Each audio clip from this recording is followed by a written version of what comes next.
Let go of fear you're holding. The fire smoldering, it's starting all over again. I got a feeling that I ought to know it, burning inside. I got a feeling that I ought to know it, yeah. Every time I grip the wheel, I begin to feel I know what I'm in for. A white knuckle ride. You got a fix for me, you know what I need. Oh, it's a breakneck speed. Might as well enjoy the ride. The yellow round exploding. A track that, as of right now, is currently gone but not forgotten on the NASCAR schedules. And what I mean by not forgotten, it is a track that is featured a lot in iRacing leagues, and it is featured tonight here in Sim500 in the Transervice Winter Truck Series season as we welcome you into Chicagoland Speedway, Joliet, Illinois, the 1.5 mile track just outside of Chicagoland, of the Chicago, Illinois area. It is the site for tonight's round number 4 of the Sim500 Transervice Winter Truck Series as we welcome you in and get you ready for 130 laps, 195 laps of action this afternoon. I am the captain, Chris Scala. Ricky Springer, unfortunately, still out coming from Homestead in his real-life job, so unfortunately won't be here tonight. So hopefully he'll get back safely, and we'll get him back next week for the race. But more importantly, tonight going to be a lot of fun as we get ready to rock and roll. There's your track information. 79 degrees, the typical default weather for the race this evening. 53% humidity, partly cloudy skies with 2-mile-an-hour winds. And of course, the series presented by Transervice. Of course, this is the Truck Series as we get you ready for just a little less than 200 miles of action here on a Sunday evening. So where in the world is the Chicagoland Speedway? Well, I kind of told you. It is to the south and west of the city of Chicago, and if you just happened to catch my flying stream earlier today, we didn't fly over the track, but we landed in Joliet, Illinois at the airport there, and it's a new feature that we've started doing on the broadcast, actually, where I actually fly into airports. I went and purchased the flight simulator, and I'm learning how to fly a little bit, but autopilot does about 99.99% of the job, and then I literally lift off and then put it in autopilot the whole way. But it's been a lot of fun to do, and of course today I got to fly into Joliet, and it was definitely a really interesting, unique experience. But here we are on the map, as I mentioned, Chicagoland Speedway, south and west of Chicago. There's also the Route 66 drag strip that's just off of the turn 4 section of the track. There's also a little short track over there and more, but we are here and ready to rock and roll with 130 laps of action. Qualifying is literally about to start here in just moments. Let's show you the point standing as we enter the race this evening. If I can click on the right button, there we go. It is Derek Myers leading this race. However, without going into details, some stuff happened apparently earlier this week, including Derek and the league and some other people and stuff. And Derek, unfortunately, won't be here tonight. Let's just leave it at that.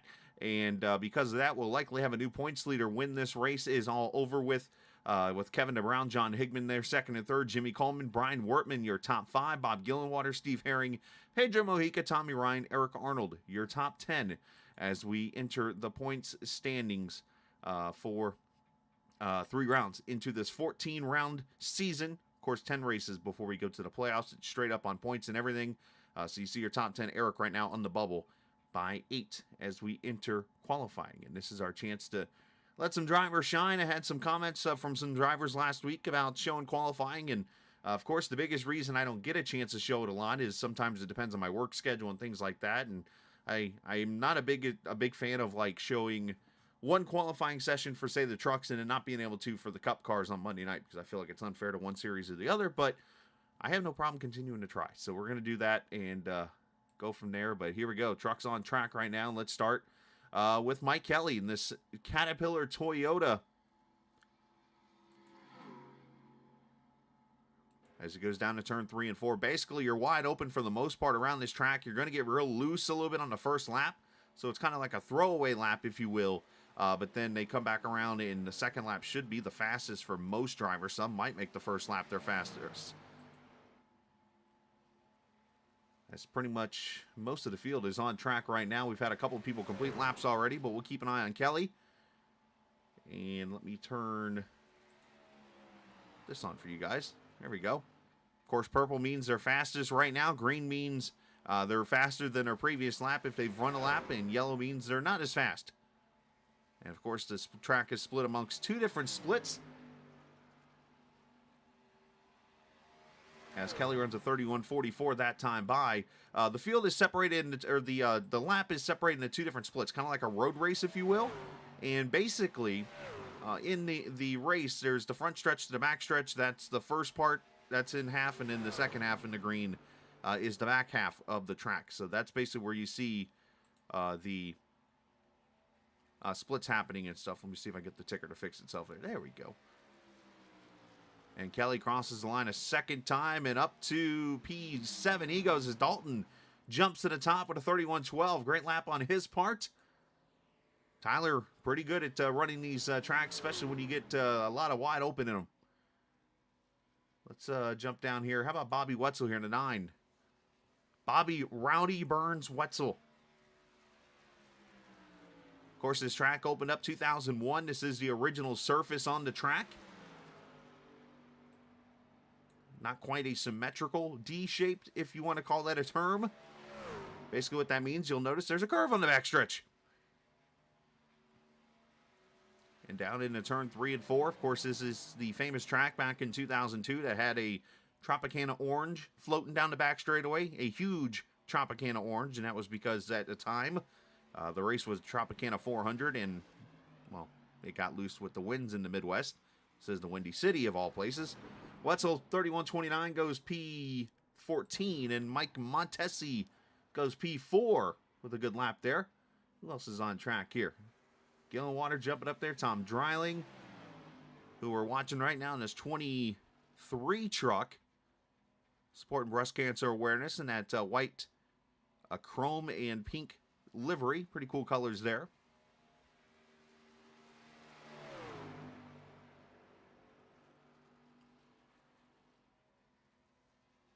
Brings it off turn 4. And, of course, up until COVID, basically, this track ran every season from 2001 till then. But then, unfortunately, after COVID, we have not been back to Chicagoland Speedway. And now with the street circuit going into the NASCAR schedule, it looks like it's going to be another couple years before they get back to the Chicagoland Speedway, if they do. And hopefully, by that time, everything will be settled out and iRacing won't be the only place to run at this track. So it was one of many tracks that I've had a chance to go to in my life, and it was definitely a fun experience. A great track, great hospitality, and I mean, is it the best location? Maybe not so much, but I've seen worse. Let's put it like that. I mean, there is now an IKEA outside turn 3 and 4, and other stores in the area now. So when I first went there, the only thing there was like an adult store up the road, and then the track. That was all there was. So, all right, qualifying is over with. Looks like Tyler Dalton's going to be on the pole. We got about a minute or so before they grid, so this gives me the opportunity. Let's pull the pole sitter up here and have a quick word with him. And that, of course, being Tyler Dalton. As Tyler joins us here in the booth. Tyler, great lap on your part as you get the pole here. Now, you seem to be pretty good at these tracks where it's almost like hold the throttle down the whole entire way. What is it that... I guess without giving away all your secrets, that helps you become fastest when it comes to a wide open 1.5-mile, 2-mile track that gets you on the pole a lot? I'm not sure. I think a lot of it comes down to being able to hold a smooth line and knowing how to position the car where it doesn't scrub off as much speed. Lost the pole to Daniel by like 4 thousandths last Wednesday. I learned a little bit from that. Took that to heart tonight and went out there and ran a better lap. How are we feeling race-wise tonight? We feel like we can keep it up there because obviously Pedro's in the race, going to be a pretty good threat, but you've kept yourself up there in the running the last couple weeks. Yeah, based off of what happened Wednesday, it's going to be interesting. Some of the guys that ran it really hard, it seemed like they were able to stay up there, and others really fell back. So we're going to probably take it easy after a few laps. All right, my man. Well, good job. Congratulations on the pole, and maybe we'll talk here in 130 laps. Hope so. Thank you. Yeah, you too. Tyler Dalton on the pole for this Transervice Winter Truck Series event from Chicagoland as we look at the starting lineup As you see him on the grid there, Dalton going to start next to Larry Pace. I have not said that name yet in the truck series, or I'm trying to think of any series. So good to see Larry out here. He'll start P2. Eric Arnold, great qualifying effort for the Indiana driver near his hometown area. He'll start third alongside Mike Montesi. Jimmy Coleman, Steve Ritter will take row number 3. Good to see Steve on track. Bob Gillenwater, John Higman Jr., they will take row 4. Tom Dreiling, John Mustin Jr., pretty fast in practice. We'll see if that 00 can get up there in to the top 5 tonight. He'll start 10th. Tommy Ryan, Brandon Key, the admin. He'll be here starting in the 12th position this evening. Row number 7. That's where you see Scott Simley. He'll start alongside Mike Kelly, teammates there in row 7. Kevin Stone, Kevin DeBrown, who will maybe be the new points leader when we leave Chicago tonight. He'll start 16th. Bobby Wetzel, PJ Luttrell. He'll take row number 9. Row 10, Jeff Ryan, Ron Holyfield in the 20th position. Andrew Teft and Ed Burrell, they'll start row number 11. There's Pedro Mojica. Might have to put a restrictor plate on that truck tonight. He'll start 23rd alongside David Comstock in the 24th position. Row 13 is where you'll see Josh Parker, who Mr. I start in the back every week alongside Randy Yoakum. Steve Herring, Doug Sigmund, Brian Wortman, Gerald Livingston complete the 20 or make that 30 starters in the race. Just checking on things. Yep, it'll be 30 starters when all is said and done. Down the back straightaway, these guys go.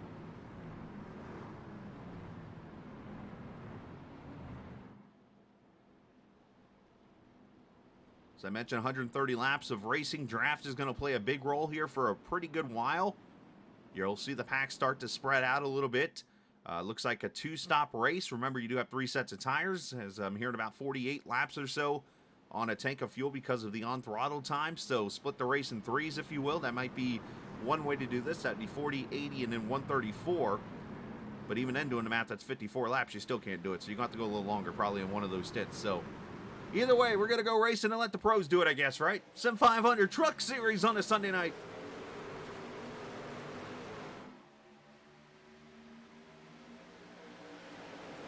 Our cameras tonight presented by TrackCams22.com. You can look at them online or also on Facebook and the iRacing forums. TrackCams22.com, the closest thing to real-life cameras you will see on iRacing. Looking at an actual, like, NASCAR or IndyCar race or whatever on TV, you'll see it right here with TrackCams22.com. Already seeing some 2 and 3 wide racing mid-pack back here. As Dalton leads lap 1, and that might be the 3rd straight week he's done that for the pole, actually. Saw some aggressiveness back here near John Higman and the 16 of Ritter. Mustin in here also.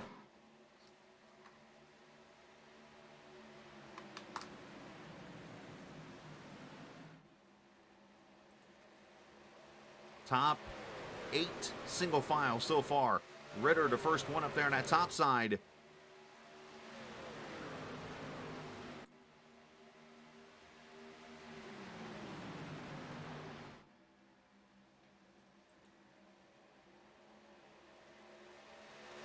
Looks like the top 10, we'll say, already starting to pull away a little bit as everybody gets single filed into a draft.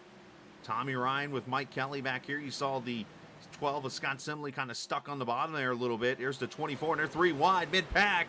There is a very big bump in turn 3 and 4. You got to be very careful of that. Can upset your truck. And being 3 wide in that section right now, Pedro Mojica is like, oh boys, oh boy. Because here they go 3 wide and 1 again. Jeff Ryan sticking it up the middle. Oh, Simley gets up into him. Got to be careful.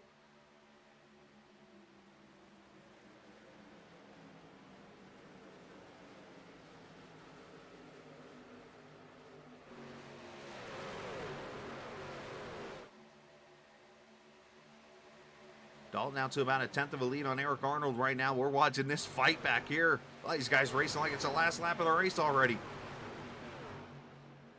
But as I've learned from watching this league, they're used to this kind of stuff.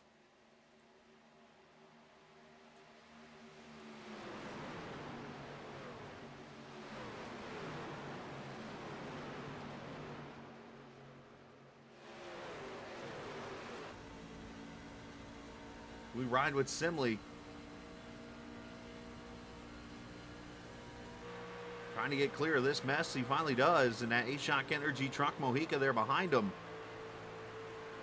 You just hear how much throttle. They're barely even burped it, and right back to it. So much downforce in these trucks. However, as we see, Larry Pace has gone by the 31 of Eric Arnold for second, as Dalton leads that train across the line to complete lap number 7 already.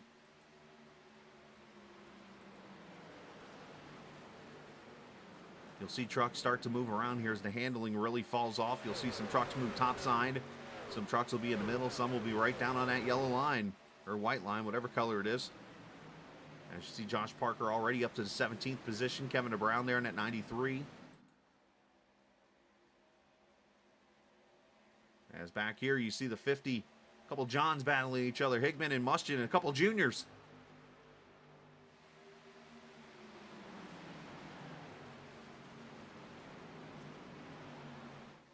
As Mustian going to climb to the top side here, trying to keep it high, wide, and handsome here and keep that momentum.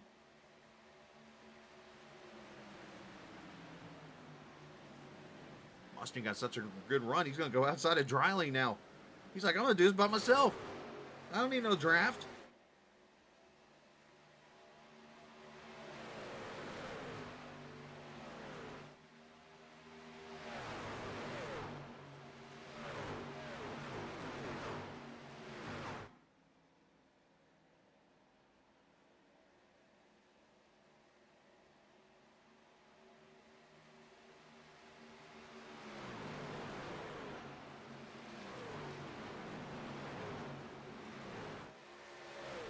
Washington gaining 2 spots up there. Now top side crosses over, bottom side now.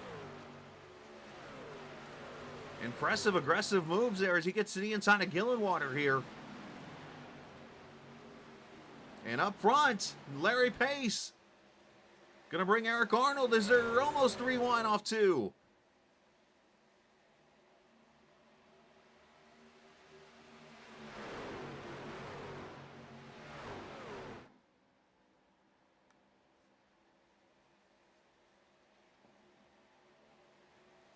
And Highline starting as they get more and more laps on these tires. This is where the top side kind of comes in a little bit more, because you're able to carry that momentum instead of bogging the truck down in the corner like the 50 is right there down in the white line. It's all about, though, where you're comfortable running. You're seeing some trucks making that high side work. Jimmy Coleman joining the battle there in the 54 truck, and then Montesi, and then you see Gillenwater is able to hold off Mustian in his advances. That's just in the first pack right now. Oh, by the way.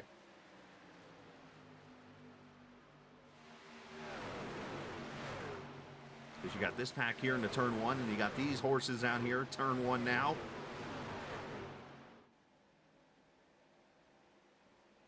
It's the one thing that people love about these trucks is you can get out here at some of these tracks, and pretty much with the grip levels, darn near run wide open for a very long time in this race. But the more wide open you do run, the more you have to worry about the truck pushing and wearing out that right front tire. You see Mustian losing the spot back to Dryling now as you see Larry Pace jump top side. As he tries to get the run on Eric Arnold down the back straightaway here.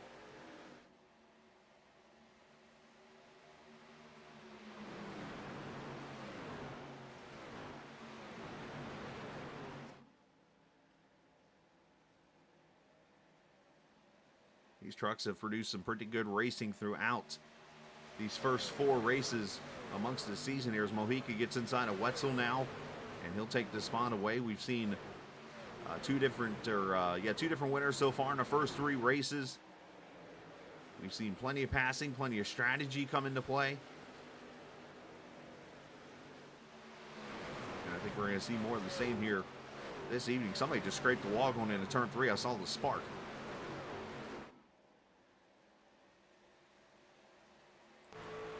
As we arrive at Kevin DeBrown here in the 93 truck, giving a little push to Josh down the straightaway.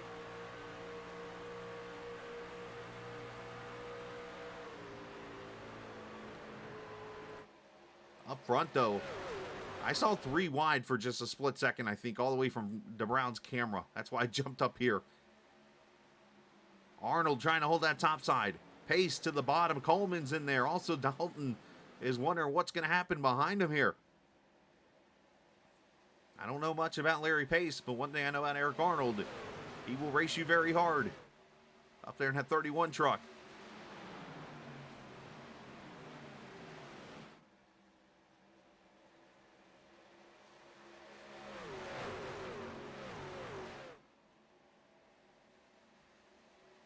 Arnold going to clear him topside for now. Coleman tries to stick his nose in there a little bit. There's a couple of bumps right there. You see Coleman just hit one of them. Right there at the bottom and even the middle groove of turn 3 and 4 that can really upset your truck. In this case, I mean, there's some cars that I've been told that even the next-gen car has some issues on some of those bumps there at that track. But either way, some fun racing here so far as Parker, Simley, Wetzel, DeBrown, these guys continue to battle here. So, I mean, you got battles everywhere on this track. That's why people love it.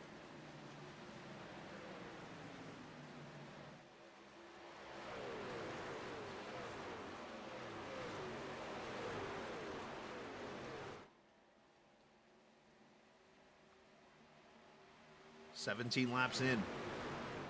Just a reminder, is straight up top 10 in points after 10 races. And they're racing for a championship belt. Kind of like WWE, AEW style belt that they'll be racing for. You can actually see the belt on the website, sim500.com.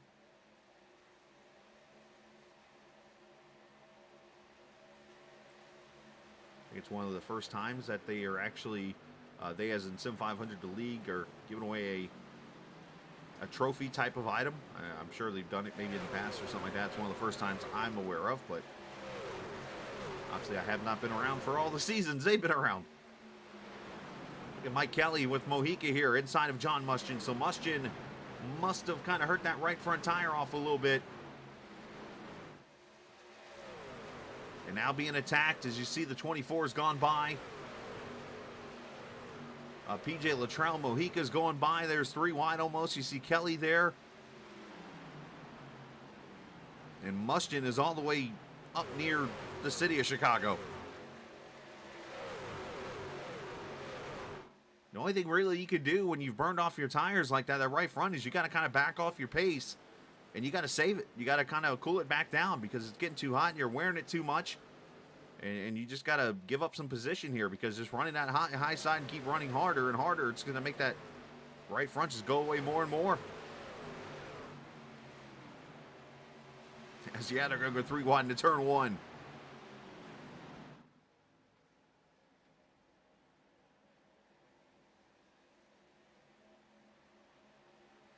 Oh, a little contact with Mustian and Parker.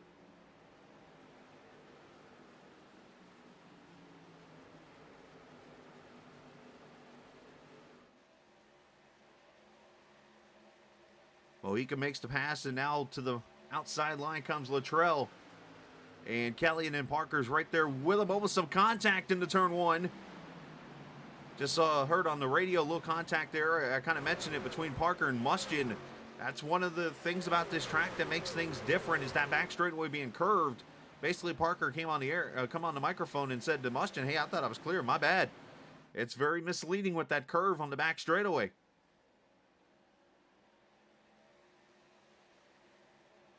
Oh, now Mustian gets the outside wall. That'll hurt the tires even more.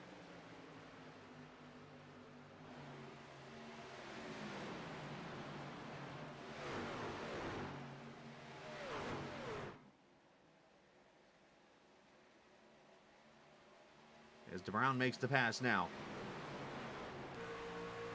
Mustian going to continue to fight there. I don't see much damage, just that right rear. It looks like maybe a little bit of damage around the wheel well of the car. As you see the 17 of Stone there behind him also. The Comstock down there at the bottom himself. Now Mustian, no, somebody get that man a tinfoil hat. Having some blinking issues. And you heard how much he got out of the throttle there. the Brown I'm talking about, literally a blip of the throttle and right back to it.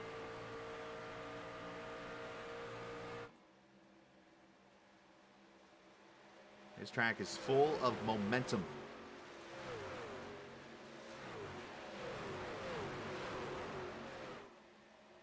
This is a favorite of racers, and that's why you see a lot of people, including myself, kind of argue, like, why is this track not still on the schedule?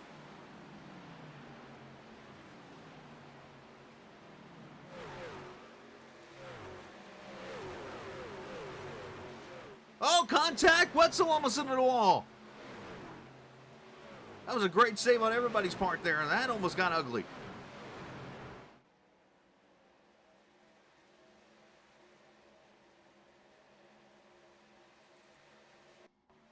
See what happened. Yeah, right here. Whoa!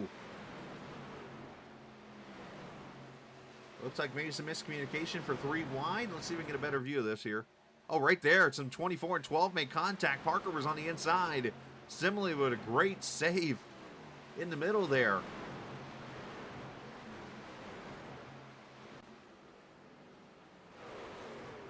So they settled out for just a quick second.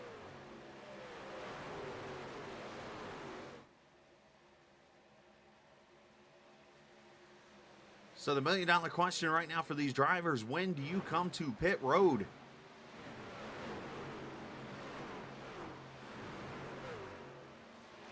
More than likely, you're probably, as I've redone the numbers in my head, going to have to run at least one of the stints. You're going to have to run almost the full distance of the gas.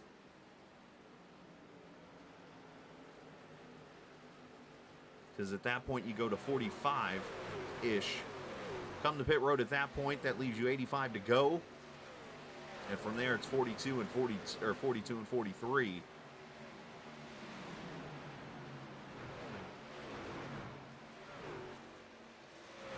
You're not really going to see too much of short pitting, but the other joke that I've kind of come up with, and people are like, yeah, well, it's kind of true, is watch when Mike Kelly pits. As Wetzel dives to the bottom, inside of Kevin DeBrown now. You see the 24 at that left side damage from Simley as they're 3 wide again.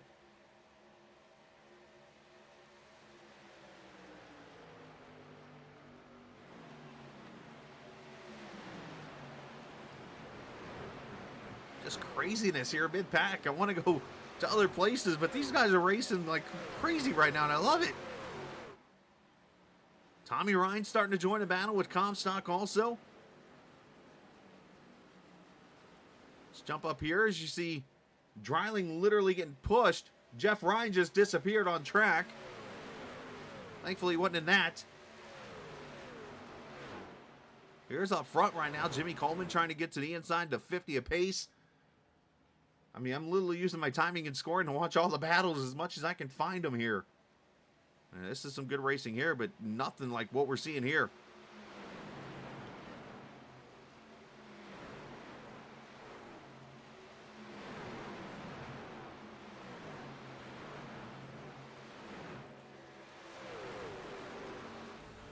On board Comstock here. This is David in the 15th position right now, up 9 spots from his starting point as he decides to stick his nose in the fire.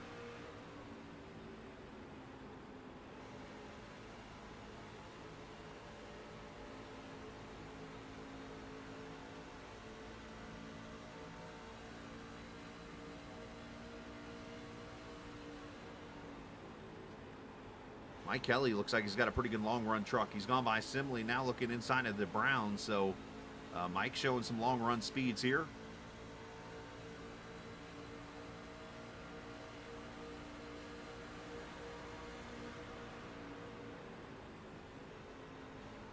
Now you really hear the trucks kind of rolling out of the throttle. Up, trouble on the track, caution. And the 00 John Muschin's gone around. Along with the 04 of Doug Sigmund at lap number 32, the first caution.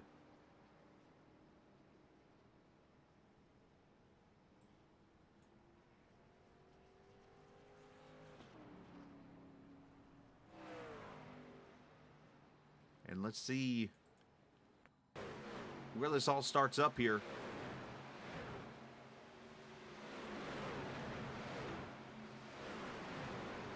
Oh, contact with the 21. Oh, and he gets T-boned. Add the 25 to the list, too, of Andrew Teft.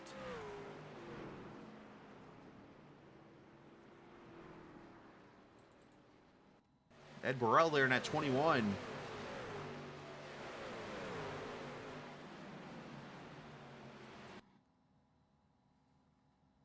They go into the corner here. And with this being such a momentum track, it looks like John maybe had to lift, and Ed just was carrying so much momentum there. And he gets ran into by the Holyfield truck, and then Gerald Livingston drives in there. And Wortman's going to get through there, so is a couple others, but then Doug Sigmund nowhere to go, and neither has Andrew Teft got nowhere to go. And that brings caution out here for the first time, and we got trucks on pit road. Let's take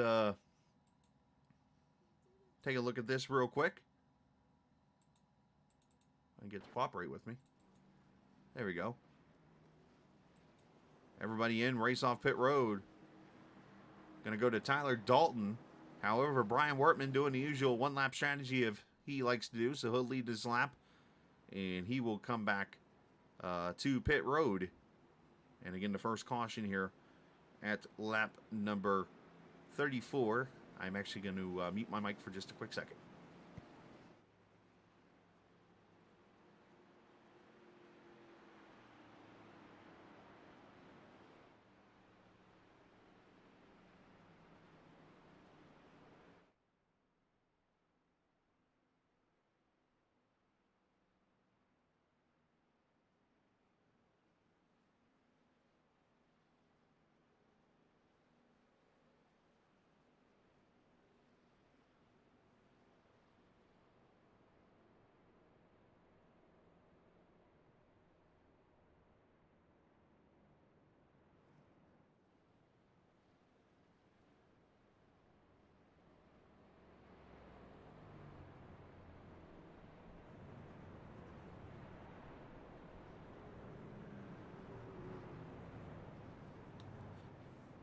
All right, still 2 to go this time by as Dalton leads Arnold, Coleman, Montesi, Gillenwater, Dreiling, Parker, Higman, Kelly, and Mojica. Your top 10. Pedro already up to the 10th position after starting back in the 23rd position. And, of course, after tonight's race, we get to jump on the plane and head to Las Vegas and get ready for the 811 Cup Series tomorrow night in Sin City, as they have now 4 races to go after Daniel Falkingham absolutely obliterated the field at the Roval. We'll be ready to rock and roll coming up tomorrow night at 8:45 Eastern Time.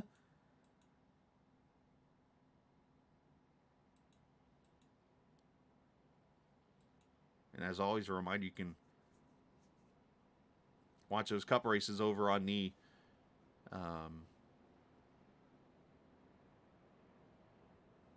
Sim Racing channel there over on the Roku. If you have that on your Fire Stick or whatever you're using, your Roku stick, I guess it would be. You can't get, well, I guess you can get the Roku channel on there, but definitely if you have a Roku, you can get the Sim Racing channel. You can check out the Cup Series over on the app there. It's a pretty cool deal there that happens throughout every weekend. Usually is when they air us. But yeah, Vegas tomorrow night, 140 laps, at least what's scheduled for that race at Sin City tomorrow evening. Should be a lot of fun there. And as I kind of said earlier, I've started to do this whole flight sim thing, where basically I sim myself flying to the tracks to do the broadcasts and stuff. I got to figure out how I'm going to get my way to Vegas. I think I've got it planned out in my head, but as you know, when you think about it and then you put it on paper, it looks good, and then when you do it, it's like, uh-oh. So we'll see how that goes tomorrow night. All right, so Brian Wortman came to pit road. Tyler Dalton leads. Lap 35 in the books, less than 100 to go. Eric Arnold, Jimmy Coleman, Montesi, Gillenwater, Dreiling, Parker, Higman, Kelly, and Tommy Ryan. Your top 10 as we come to the green.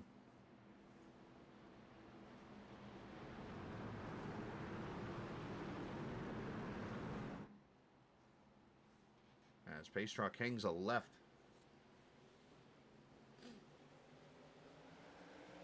And we go back racing. Jeff Ryan, unfortunately, with some issues right now. He is off there. He's back on track.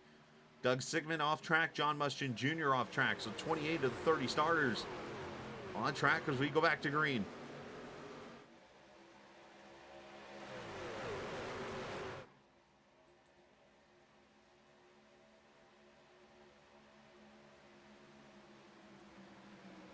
Everybody's had a chance to kind of feel out their truck and see what they have for the long run here. Get some new tires and get back to work. You see Mike Kelly getting a little loose there in that 2 truck.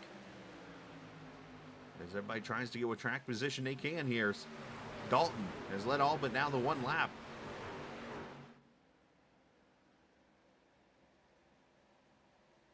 As Arnold and Montesi, watching those two here side by side, very close to each other off the corner. And you see the right rear, a little damage on that 31.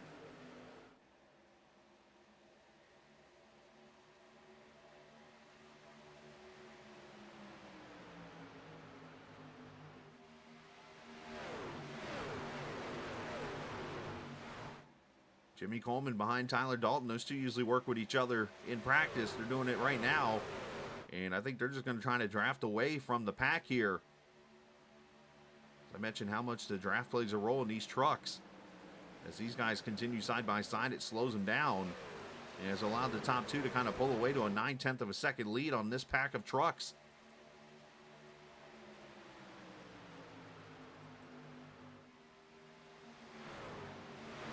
As Gerald Livingston comes to pit road, unscheduled pit stop for the 90.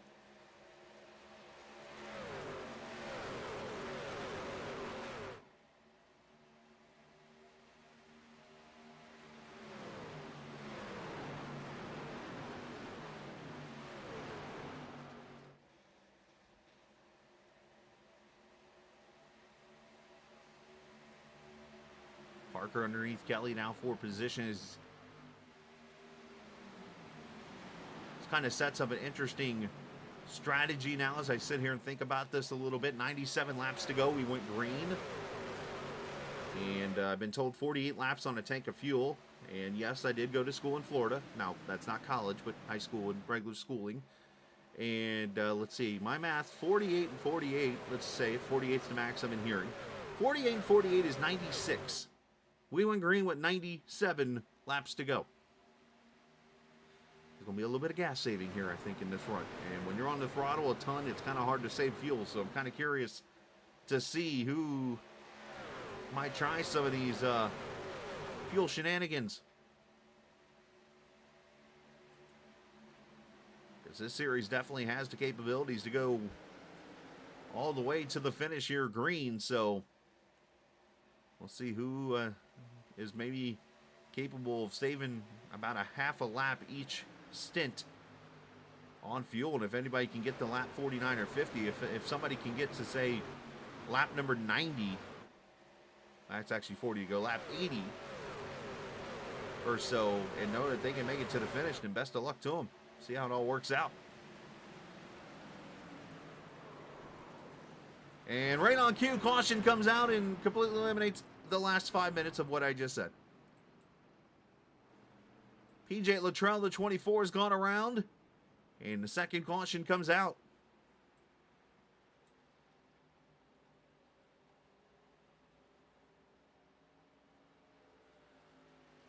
And I think it was just a lazy spinner or something here, because I don't see any contact or any crash or anything other than the word yellow flag. And there it is, Randy Oakham into the 24. And once again, the curve in the back straightaway kind of creates havoc here.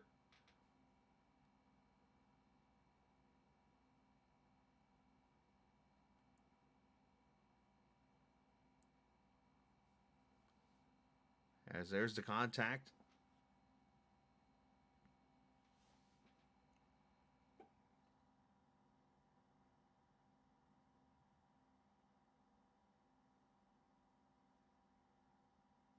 And I think both are going to save it right here. So both are going to keep it fairly straight. Obviously, Luttrell just has to go up here and try to catch it and keep it out of trouble. And is able to do that. But caution number 2 is on the track. Let's look at it here at full speed.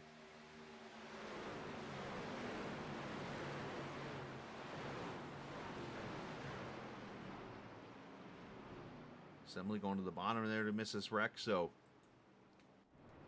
And we do got some takers here on pit road. Steve Ritter, Scott Simley, and Kevin Brown, a couple others here. This is probably topping off the fuel cell to buy some laps on fuel.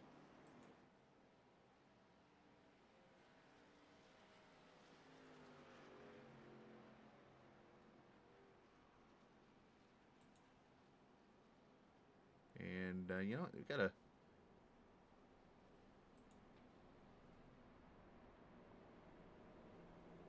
couple of trucks here. See if I can maybe talk to somebody in the field. Unfortunately, a little limited with who's on Discord where. So let's grab the driver of the 54 here. Jimmy Coleman running third or second, somewhere in that range right now in this race. So let's pull the driver of the 54 up here and have a quick word. Jimmy, you got a copy there, buddy? I got you. All right, man. Running second, obviously, right now, started back at fifth. It's been a fairly clean race for the most part, obviously. We've had the second caution now come out, but you've worked your way up to second. That last couple of laps there, I noticed you and Dalton kind of working together, something that you guys like to do in practice and things like that. Do you see some kind of maybe a drafting advantage coming out of that to where you're able to push yourselves away? Well, at first I thought we was. That's what we was trying to do, stay together. We didn't want to race each other. We was trying to pull apart. Right. But I think there maybe right before that caution came out, I think they started to even out with us a little bit. I'd be curious to see how it works out on on another 10, 20 lap run. Understandable. Well, let's talk about strategy here, because now with this caution, I think it should set you guys up to where you can go to the rest of the way on fuel on one stop. Yeah, we should be able to go one more stop. Yep. That's perfect, man. Well, good to hear. Good to see you up here in second. Let's go get this thing in victory lane. Sounds good. Hope to see you soon, man. Appreciate it. You too, buddy. Jimmy Coleman running P2 right now behind Tyler Dalton. As he said, they're good to go now on one stop, which is definitely great news. And, of course, he and the 19 at Dalton working pretty well together right now in the first and second positions there in that Sim500 Mafia right now. Of course, Eric Arnold, Voodoo Racing there in third. Now you got me thinking. See, Bill Lang of GPL. Come on, Randall. I'm looking. Oh, are we talking about Randy Yoakum? Is that Randall? I'm literally going through the field like, who could be called Randall? And that's the only person I can think of, Randy Yoakum. Is that who Randall is? Anyways, two cautions here as we about to wrap it up here and get ready to go green lap 47.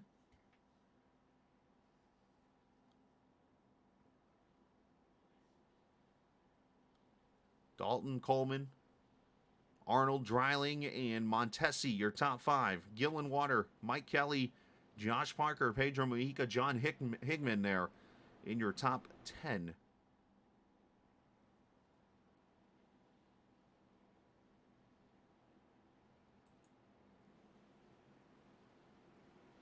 $18 degrees of banking here at this track.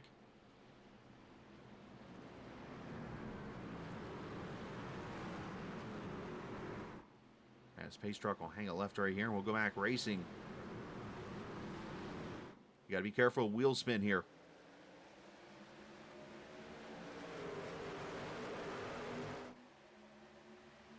Everybody good to go.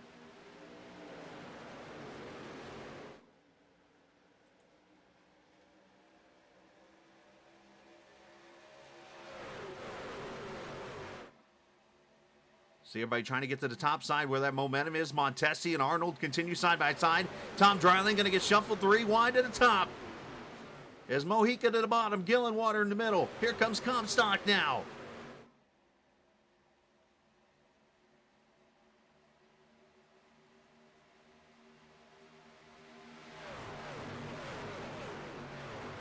And so far they've sorted out, but Dreiling dives a deep top side. That should allow him to carry that momentum. Look at that run he got. I don't think he lifted.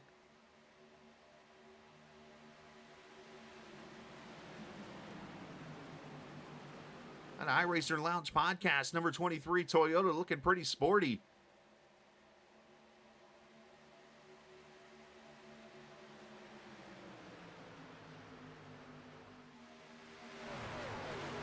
let's be real, when you're in the month of October and you throw the breast cancer awareness peak on there, you know it's an automatic 5 horsepower in that truck.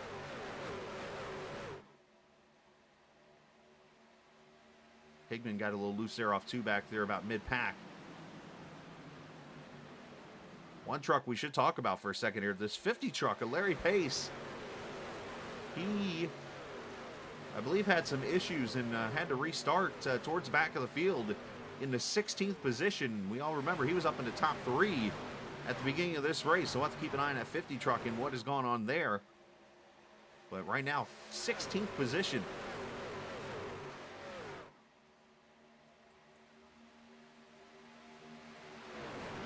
As Gillenwater to Brown there, right behind Mojica. As Coleman and Dalton continue to try to... Oh, trouble in the back, turn 3 and 4. I see Holyfield. I see Larry Pace with issues maybe. Larry's up in smoke over there.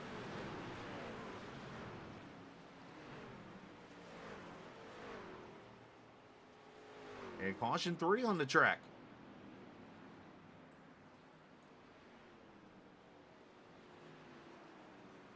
And it looks like we might have had Brandon Key also involved in this, along with Steve Herring. Let's see, a couple of trucks maybe involved here. You see the 50 at Pace slides up. You see the 33. Oh.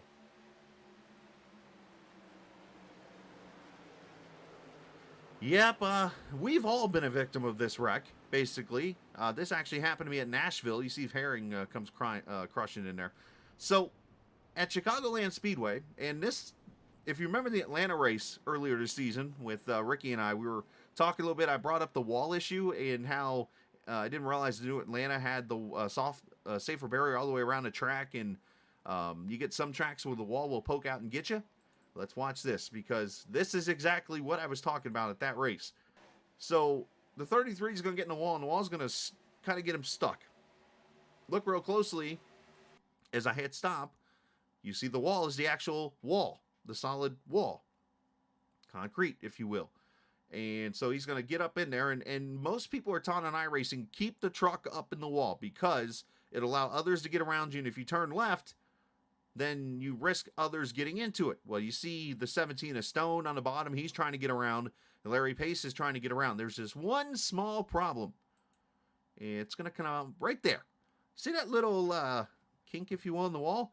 That's the start of the safer barrier. So the safer barrier is going to now kick the truck to the left. Right there. And down into Larry it goes. And unfortunately, Steve Ritter gets in there. Scott Simley, yet another miss. Ron Holyfield, yet another miss. It's one of those things that you see at some of these tracks, and it stinks. It happened to me in a race at Nashville in an ARCA series last season. A car at Nashville, lap 1, goes up into the wall, and Gerald Livingston apparently cleaned out that other spot there. But the guy got stuck up the wall, and he come up to the safer barrier, and the car hung him to the left, and, well, guess whose right rear was sitting there on his left ready for him? Myself, and I got hooked in the outside wall.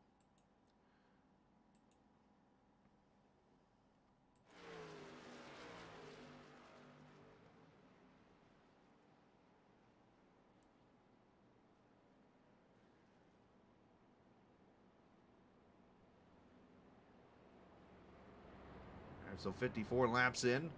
Appreciate the viewers watching tonight. If you're new to Twitter, or new to the broadcast, I should say, make sure you hit the follow button, subscribe button. You can follow us there on YouTube. You can get notifications when we're on the air. We're on Twitch, especially a lot more now. On Twitter there, and then on Facebook.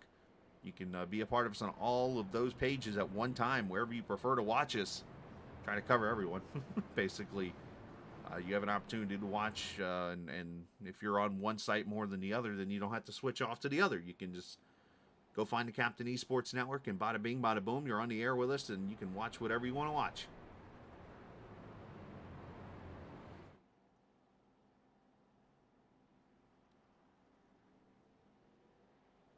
As we should get one to go this time by. Couple of trucks, looks like Wortman, Teft, Brandon Key and Jeff Ryan all coming to pit road. Some going to get some more damage fixed. But already 10 laps away from the halfway point this time by. Now, next week, I believe we have the holiday off for Halloween. I'm just going to double check the schedule here. So I try to keep it in my head, but sometimes, you know, as you get older, you forget. We do have Halloween off, so next Sunday night you will not see us on the air. However, the following week we'll be at Talladega Super Speedway. So we go back to a traditional Super Speedway. No offense to Atlanta. And go racing. We'll actually have 2 weeks of racing before we take the Thanksgiving holiday off. And then another 4 races, and then we'll get to the Christmas holiday and stuff. So, as used traditional during the off season, if you will call this, basically you get a couple of races, then you'll get a little break, and then some more, and that type of thing. It's a pretty cool way to work the schedule here. During the winter time at Sim500, if you're interested in any of their leagues, you can check out their website, sim500.com. I know right now, if you look at their website, they've got so many different leagues going on, from a street stock dirt series to the Friday night midnight series to so much just for you to check out. All right, we're going to take a minute here, and we're going to turn it up as we go back racing on lap 55.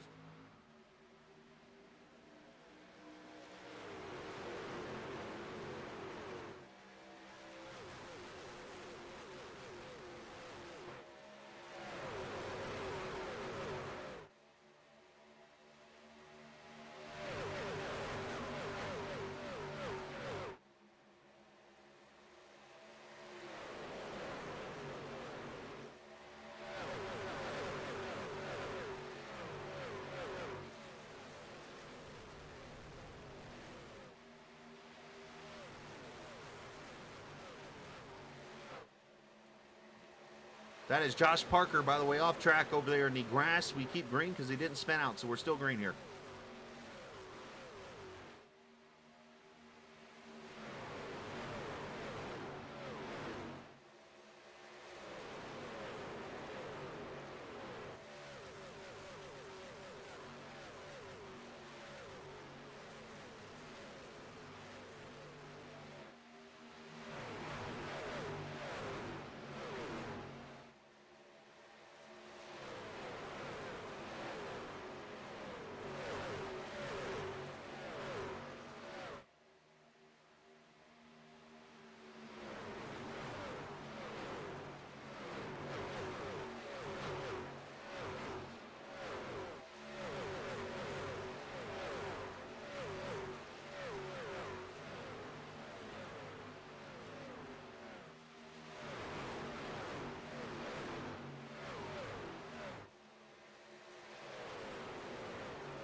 So something happened to Mike Kelly, I've noticed, there just a lap ago. We'll go back and see the replay here in a second, as I have to go find it really quickly in the highlights.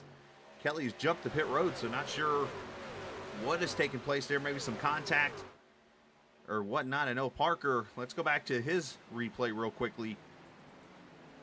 As Parker, that is Steve Ritter, not Parker. There's Josh down in the grass. Wait, good news here, so I can hit rewind real quick.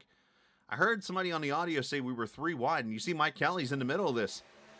And Kevin DeBrown there on the outside. There's the contact. Parker goes sideways and into the grass.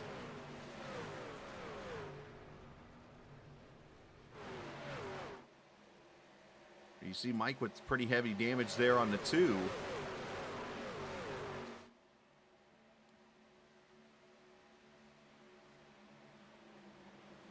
And I think there might have been some unhappiness towards Kevin DeBrown, maybe.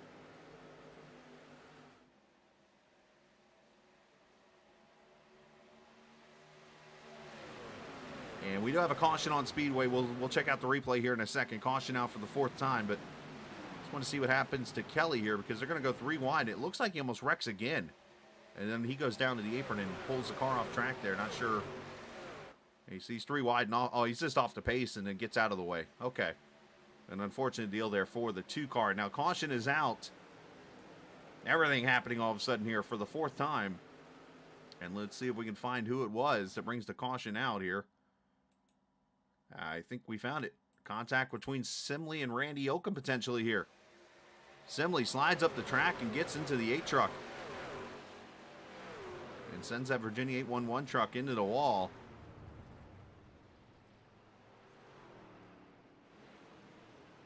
And Randy's probably not happy about that.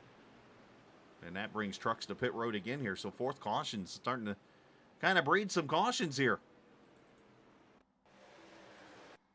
Now, I'm not sure if something happened before this, but I'm going to be honest and say that's pretty untypical of Scott for him to make a mistake like that. Though nobody's perfect. Let's clear that up right now.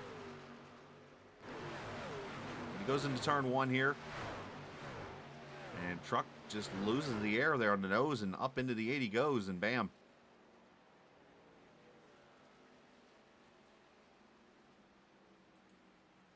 All right, so caution comes out, and yep, most of the leaders have come to pit road, led by Tyler Dalton coming off. You see Dalton, then you see Jimmy Coleman, then you see Mojica, Montesi, Wetzel, Higman, and all these guys all come to pit road. However, some trucks staying out, led by Eric Arnold, Tommy Ryan, Tom Dreiling, Kevin DeBrown, Brian Wortman. Wortman might be trying his he'll pit next time by strategy.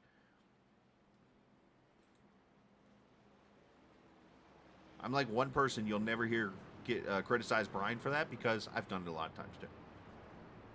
And it would be very, it would be an oxymoron for me to be like, Brian, what do you do? Let's bring Eric Arnold up here and have a quick word with the driver to 31. He's going to stay out and be the leader here on the restart. Eric, you've had to race pretty hard, had some good battles with some drivers. You've made that middle to top groove work. How's that 31 truck, and how you feeling tonight as we're just shy of the halfway point?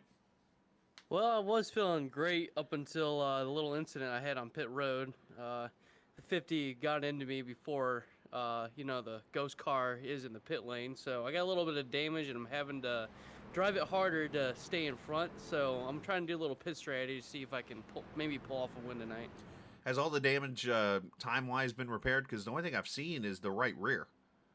Nope, I haven't repaired any. Oh, well, there you go. So, obviously trying to strategy here, and you got, I'm just trying to look at your truck right now from the back here. The only thing I really see is the major part is right at where the back bumper starts at the right side. It looks like right there is pushed in up to the spoiler. Otherwise, truck, it's pretty much in one piece, but you've done a great job making that middle to top side play in favor for you. How much has that helped? It's helping because when I'm running up behind the guys on the back stretch or on the front stretch, I'm actually losing speed. They're actually accelerating faster than me right now. Mm-hmm. So I'm having to get whatever advantage I can, but it's killing my tires. Absolutely. Well, hey, best of luck here. You're coming up to the halfway point, going green this time by, and we'll see what you can do with a little bit of a wounded duck there. As Eric Arnold, the 31 truck, talked about the incident on pit road. With Larry Pace, apparently got ran into in that right rear. You saw the damage. So let's throw let's do the old far chase camera, as you'll see what I'm talking about right there on the right rear, pretty much from the word voodoo to the right there. It's been punched in, and obviously a little optional damage, as they call it in iRacing. Will probably fix that, but right now Eric is electing to keep the track position. It's kind of hurting his speed a little bit. That right rear, very efficient, or not efficient, but a very important piece of the truck, basically, if you will. So might not be all the way up there in speed, but he can hold it pretty much wide open or send it a little deeper into the corner and try to keep the track position as he actually takes the inside line. Tommy Ryan, who started all the way back in 11th, he runs second. Tom Dreiling having a great run tonight, third. Kevin DeBrown fourth, and Brian Wortman right there in the fifth position. He chose not to pit. First truck on tires right up there on the top side. Tyler Dalton, as we come to green here at lap 64. A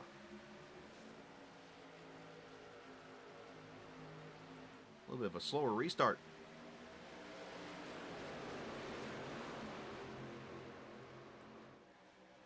I just wanted to confirm a lot of those trucks 14-second pit stops. So yeah, I believe there are tires, and I believe they're 3 and almost 4 wide down the backstretch. There's plenty of room for it.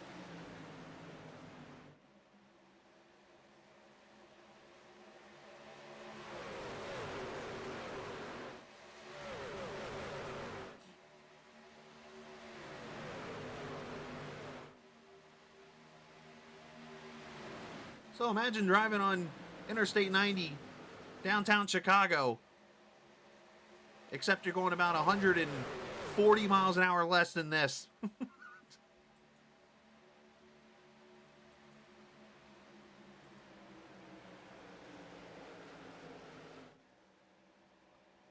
Interesting for the leaders, farthest back they've been in this race. And right here, I think, is the most important battle on the track right now, as these are your first two trucks on tires, as Dalton is kind of shuffled out a little bit.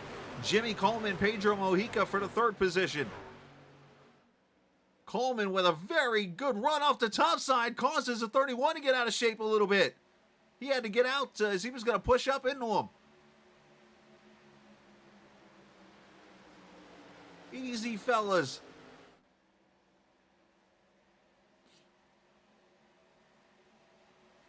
Comstock getting a little loose.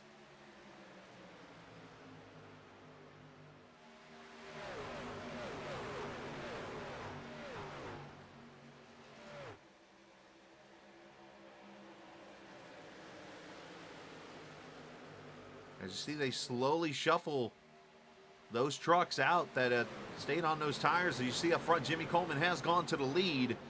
I'm more worried about this fracas right here that's about to break out. You can see these trucks kind of juking and jiving and making moves and stuff here. Some getting loose. Parker continues to push that 23 truck like it's a super speedway.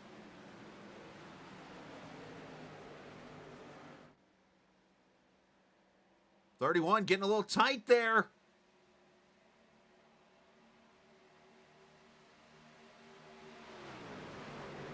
I thought they were about to be 4 wide for a second. Oh, they're about to be 4 wide. Comstock, oh, he got that bump on the top side. It's very bad. You saw that truck almost go straight to the outside wall when he hit it.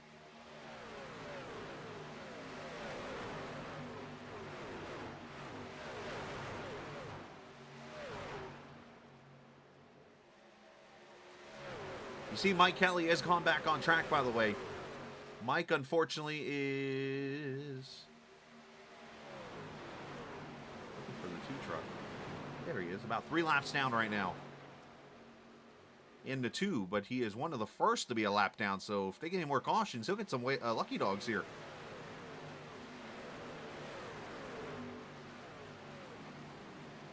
All right, good news. Everybody sorted it out, it looks like, here. That was pretty wild. As Jimmy Coleman leads us by about 2/10 over Pedro Mojica. Tyler Dalton back up to 3rd. Montesi up to 4th. Tommy Ryan has still held on to 5th with the little bit older tires. Here's Wetzel, and Ryan kind of sliding up the track. Wetzel had to get out of the throttle. No problem, I caught you. And that's going to allow Higman and these guys to get a strong run on the 9. It's going to be defensive.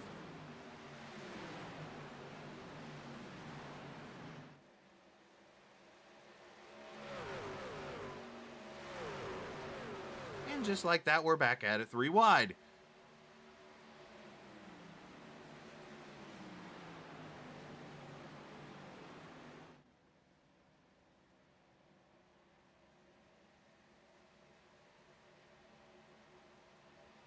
Everybody's sorting themselves out. Man, it's getting crazy. Now, I'm trying to put some strategy here in my head. Kevin Brown on pit road in a 93 truck. Not sure what's going on there. That's probably unscheduled for him. That is going to play a role in the points because Kevin looked like was going to take the points lead with Derek Myers not here tonight. And Kevin, they're on pit road. Let's see what's going on. And he actually just towed to his pit stall, so I don't know if Kevin's going to be out of the race or not. But that's going to play a major role here.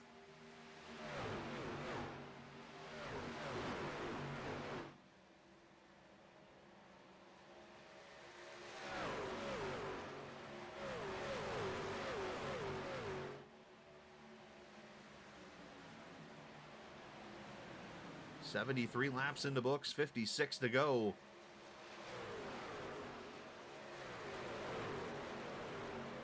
And here comes Pedro.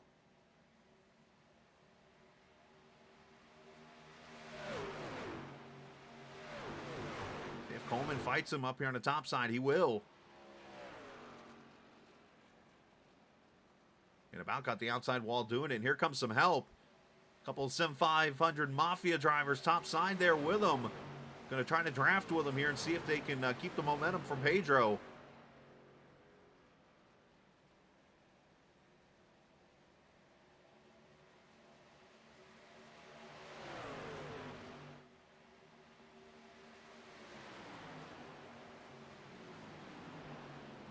Pedro trying to take the shortest way around. Slides up on Coleman. Should cross him over here. Here's the crossover. There's the block. There's the looseness.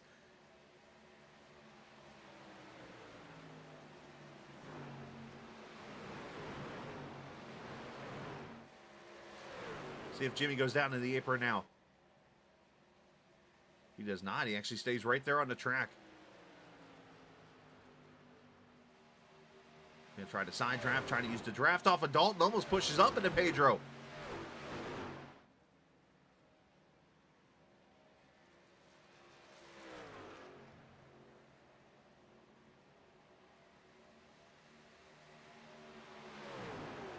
Fantastic. Pedro should clear him right here, I would think. No, he got a little. Oh, no, he did. Okay. At first, it looked like Pedro might have got tight there, but here he goes. Crosses back over and takes the lead at lap 78.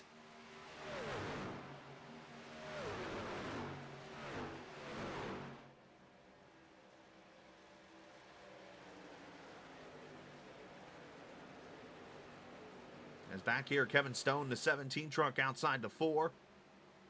The RS Customs number 17 looking in. Get around Gillenwater for the 9th position here.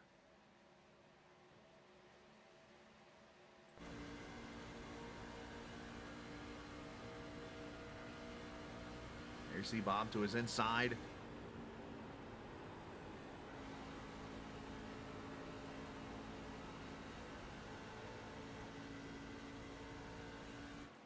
And he's able to complete the pass there.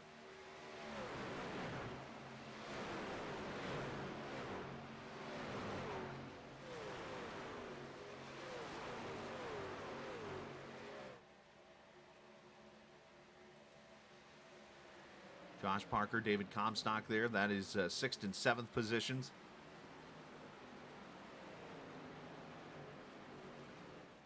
And John Higman there having a great solid run there in the 8th position himself.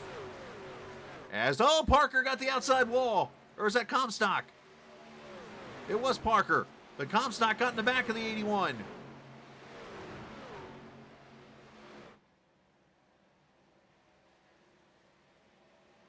And Parker's going to come to pit road here unscheduled.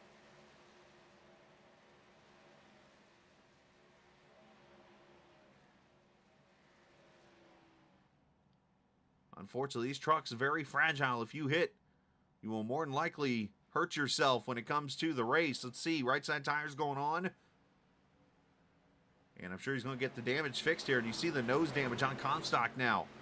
It's going to kill the downforce on that truck and the speed. Split her up in the air a little bit. And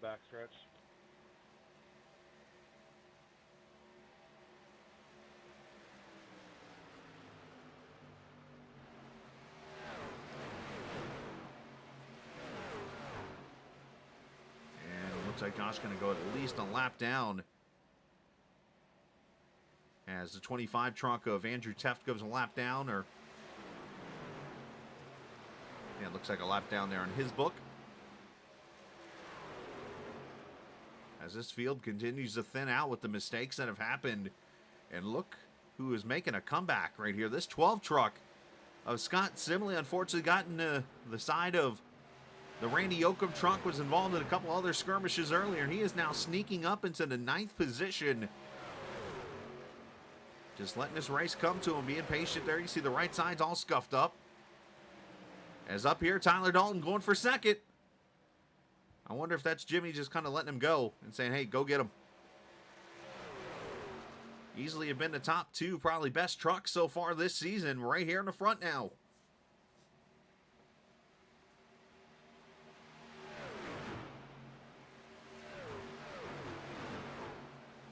Dalton, who's been getting many poles here in this truck series. And, of course, Mojica missed the first race in Atlanta, but has won the last 2. As you see Montesi go by Coleman for 3rd. So you wonder if Jimmy's either cooling the tires down or if he's burned them up a little bit. trying to run with Pedro. Either way, that Transervice number 19 truck looking pretty solid there.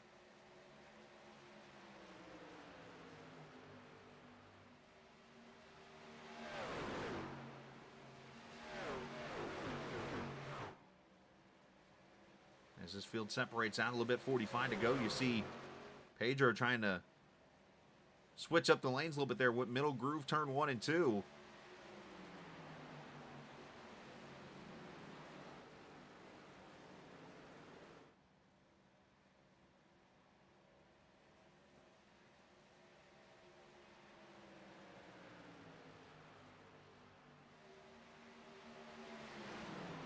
We do still have one more pit stop left in this race.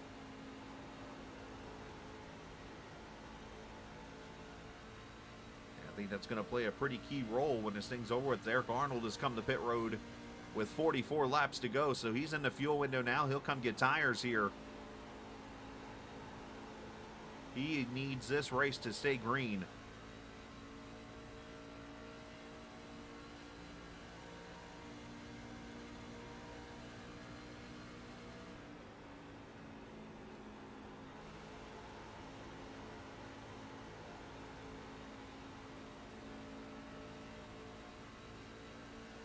The first oval track that I can remember 10 years ago.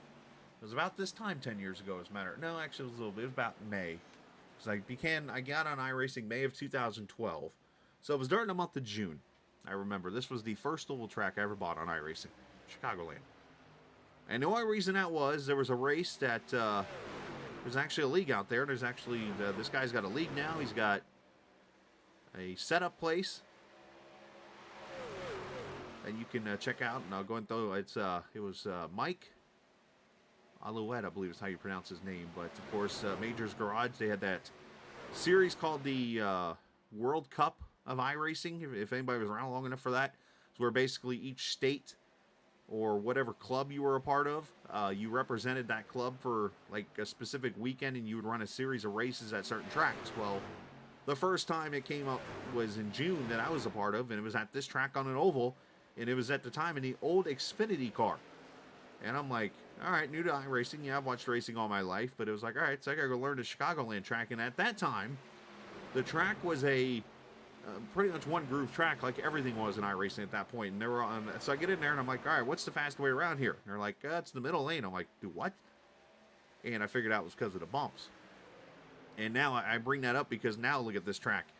10 years later, we're running the bottom, we're running the top, we're running the middle, we're running the grass, we're running pit road. Just like real life.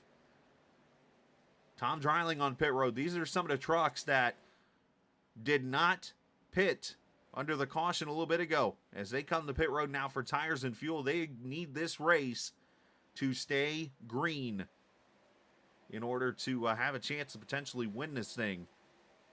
Their best case scenario is to get everybody to pit road after they pit, run about 10-15 laps and then get the caution again so that it cycles them back onto the lead lap and back in there with the leaders, and more than likely forces everybody back to pit road for that last set of tires as John Higman and Bobby Wetzel battle for 5th.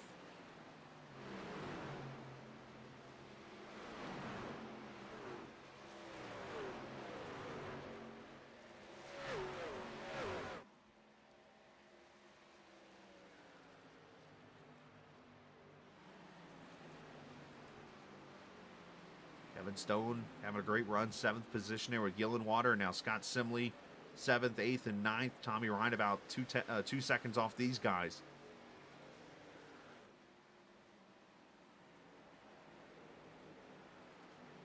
Who can put themselves in the right position here and the right strategy to go to victory lane here tonight.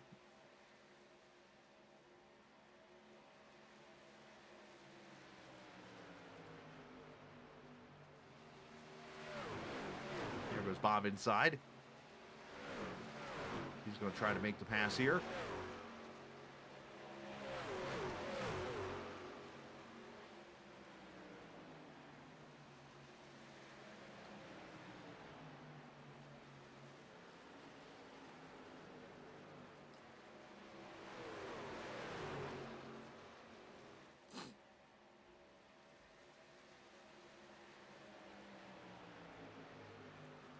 And David Comstock going to come to pit road early.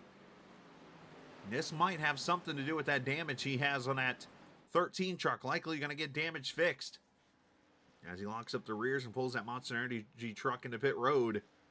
Tires and fuel and maybe a little bit of damage to get squared away on that 13 truck.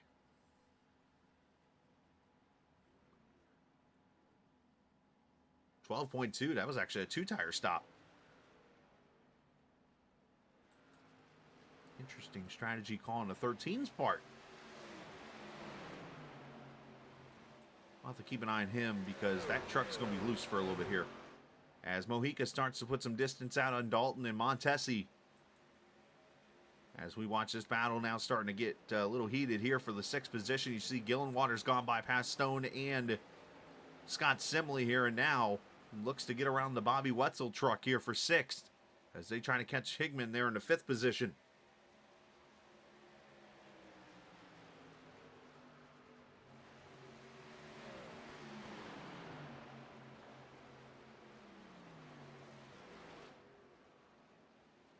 And the 4 makes the pass. So Gillenwater doing a great job kind of preserving the tires, keeping them under him.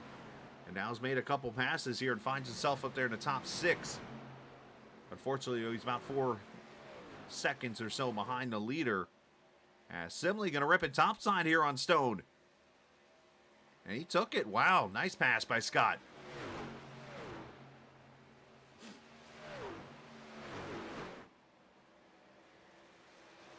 Meanwhile, Montesi going to pass Dalton for 2nd, so you wonder if Dalton maybe said, hey, look, I'm not as fast right now as you might be. Why don't you try to go catch this 58 truck? Mike Montesi in the on-site number 6.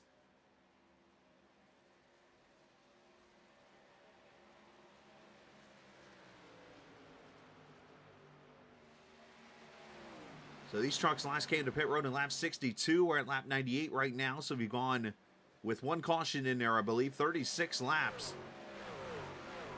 So likely we're going to see these trucks on pit road in the next 10 to 15 laps, somewhere in that range. As Tommy Ryan in 99 comes in. So question is, when is the right time to pit here?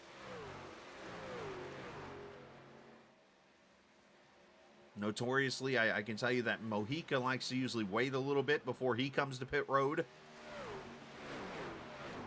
Almost maybe have it even a set number.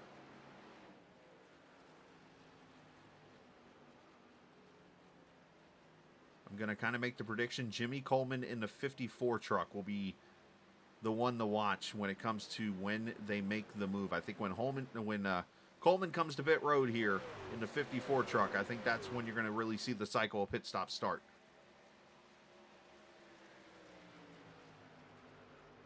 The way tire wear is at this track, you cannot risk being out there much longer than others when you're battling 4 positions. We arrive at Coleman here in the 54. Ron Holyfield on pit road. Steve Ritter's in also. I just heard somebody key the mic saying they're coming to pit road, and oh, look at there, Montesi and Jimmy Coleman coming to pit road at 30 to go. And Montesi almost gets ran over.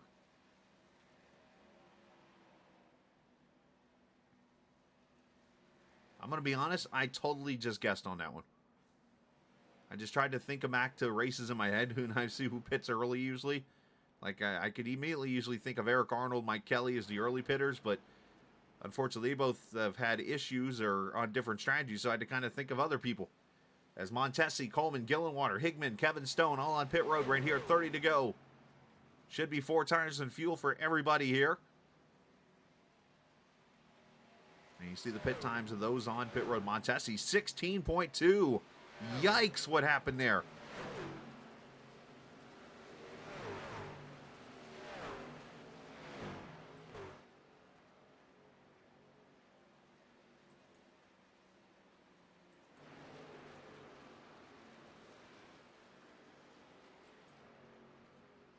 All right, so Mojica now leads 1.2 seconds. So when does he and Dalton come to pit road here? The longer they go, obviously the more time that the trucks that just came to pit road are going to gain that quickly. it's kind of a balance game now, because the longer you go, yes, you're going to lose time to those trucks. And as a matter of fact, I think Mojica just called. He's coming to pit road here. And that's probably going to be Dalton coming behind him.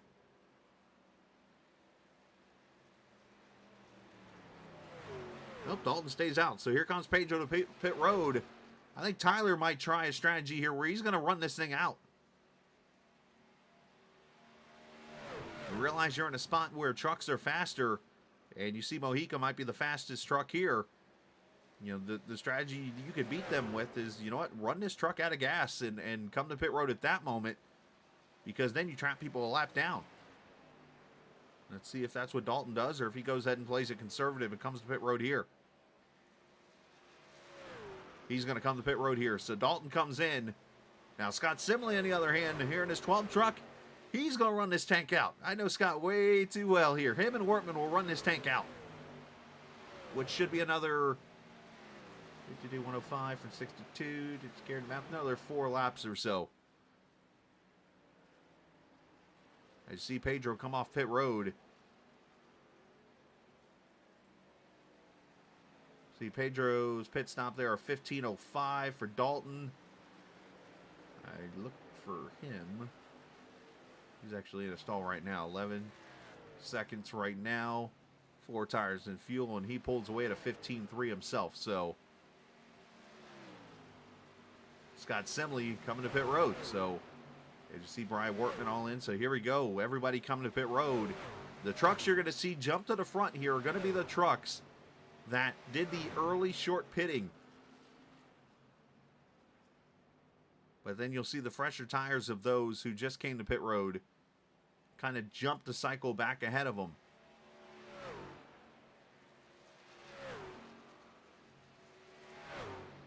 As Sim leaves his pit stall.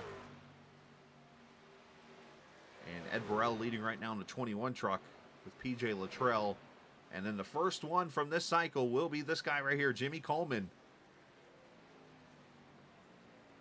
I actually kind of corrected myself here. Those guys who pitted early in this run were so far back, they actually did not jump these guys. They actually are 7th, 8th, and 9th right now, the closest to the front, with Ryan, Comstock, and Dreiling. So a lot of these drivers were able to go long enough to where they were able to cycle and still be in front of those who had to pit off that last strategy. But what they need right now is a yellow flag to get back on cycle with these drivers.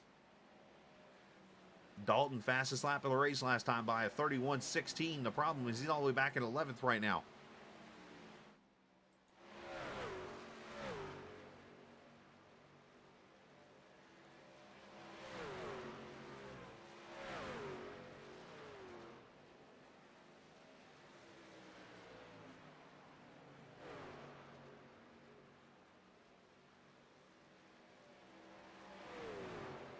Ed Burrell pitted at lap 62, as I mentioned, so he is actually working lap number 47 right now of his run, so he'll probably be on pit road in the next 2 laps or so.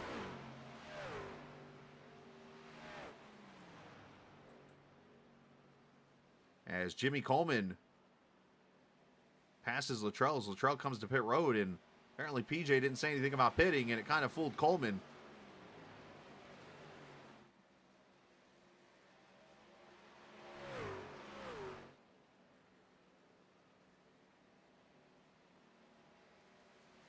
So there's the separation right there. And this is 3 laps of separation basically between Coleman and Mojica. 20 laps to go. We'll keep track of it because it is about 1.7 seconds, it looks like, between those trucks. And we've got that, and we've got a battle here for position as Montesi tries to hold off Bob Gillenwater. This will be for the 4th spot. Of course, Montesi had a terrible pit stop, which has kind of yanked him out of the shot for the win. And just a little bit behind Tommy Ryan there in that 99 is Tyler Dalton, who was up there in P2. But again, the separation of just 1 lap basically, and maybe some other issues for Tyler. And there he is now 7th on the track instead of running up there with Mojica. About 5 seconds now separating those guys.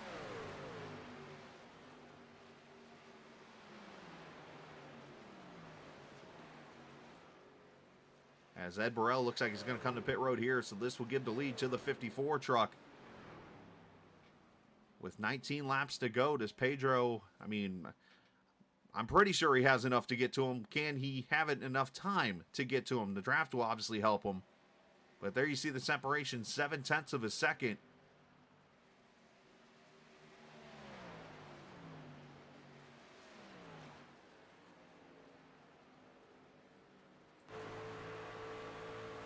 You know, if you're Jimmy, you're pretty much running wide open around this track right now.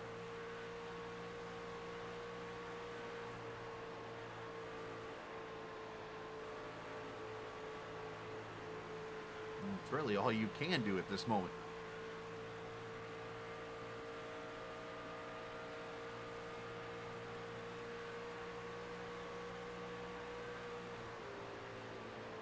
As Pedro jumps to the top side, he's probably going to go right around him. And there it is, 17 laps to go. Mojica to the lead.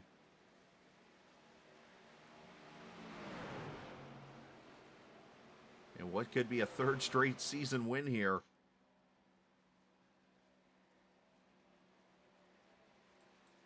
As Dalton going to pass 2 trucks in one time and jump to the 3rd position here. And unfortunately, once again for Tyler, it might be just too little too late. You know, I look at his times here as I see the pit stop times. And when you look at the leaders, Pedro pitted 1 lap before Tyler. He had about a second quicker delta on pit road, but they had similar lap times. So that tells me, obviously, that something driver-wise was that pretty much 0.9 of a second difference. So basically the 1 lap, the majority of it took 2 or 3 seconds of an advantage for Mojica. Not to mention he had about 1.5 seconds, I think it was, coming onto pit road. So when you add all that time together, there's your 4.5 seconds right now that Tyler's behind.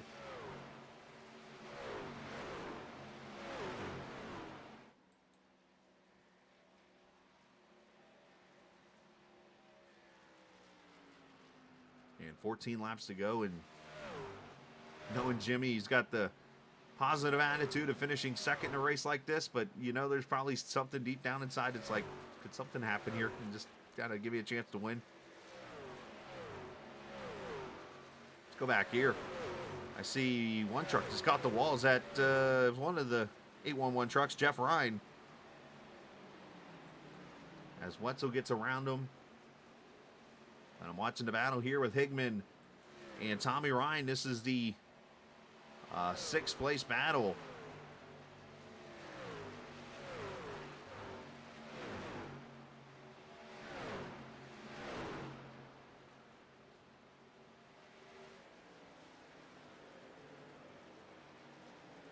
As John makes the pass for the 6th spot. Great run for the 60 truck this evening. Everybody else pretty much all separated out throughout the field. From 1 second to a couple 10ths of a second, that kind of thing. Let's see, Dalton has it still at about 4 seconds right now between him and Mojica. Coleman about 1.4 back. There is a chance you could see the 19 truck catch the 54, but you never know. But Tyler has been faster, it looks like, by a couple 10ths each time by during this run as we come up to 11 laps to go in this race.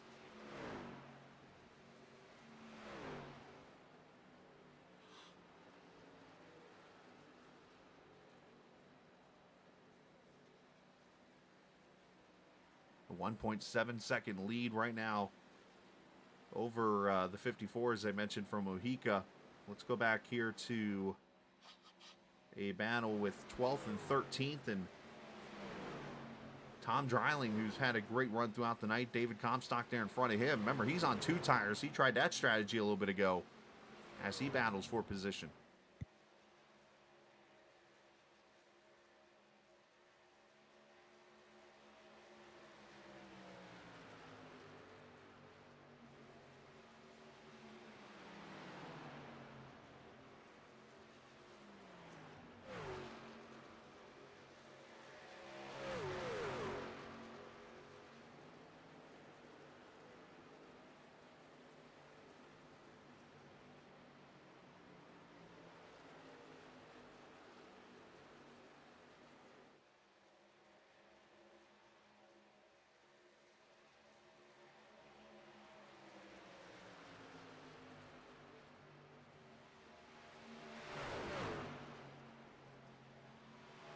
9 laps to go. And you know what? I think Dalton is going to catch the 54 truck. As I watch Coleman, I think that truck's getting really tight on him now. Has fallen 2.3 seconds back.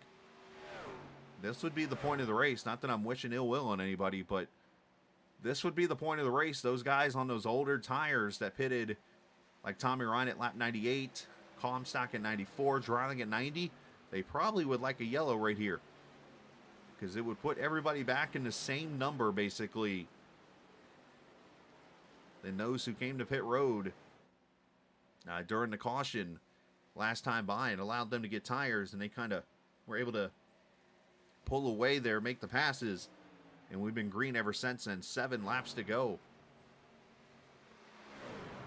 That's Gillenwater trying to get around that 6 truck.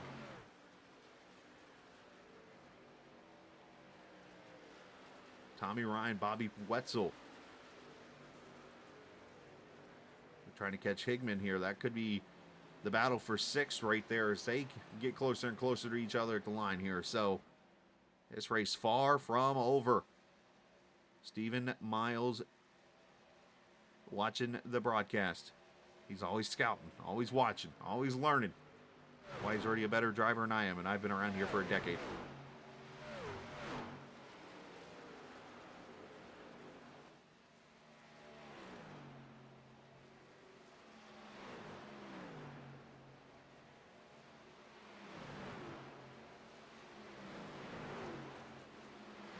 Scott Simley going around the Ed Burrell truck. So there is Pedro going across the line into turn 1, 5 laps to go. Getting ready to three-peat here in the Transervice Winter Truck Series. We'll take next week off, and then we'll head to Talladega Super Speedway next week. A week from Monday, I should say, the first week of November. Sim500 pretty much off all of next week. Give us all a chance to go trick-or-treating.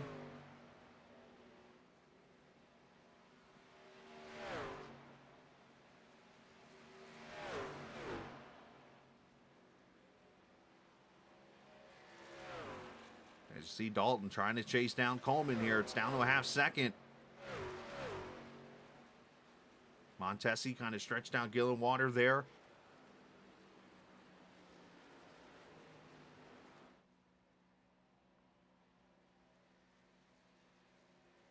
Other couple of battles, couple of cars about 4 to some 2, 3 tenths back, 4 tenths back throughout the field. So looks everybody, unless something major happens, going to kind of settle where they are. And this could be your potential battle for second with the difference of just 4 laps of tire difference here. But Tyler's done such a great job tonight. And unfortunately for him, might be a second place finish if he can get to the back of the 54. But as they say, passing is one thing, catching them's another, or the other way around, something like that.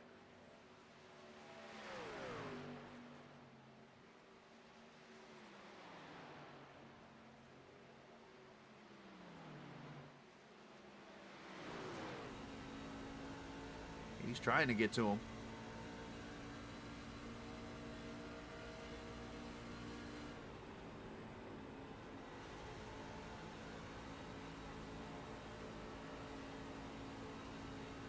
.6 seconds the difference between the leader and second as they take the white flag final lap.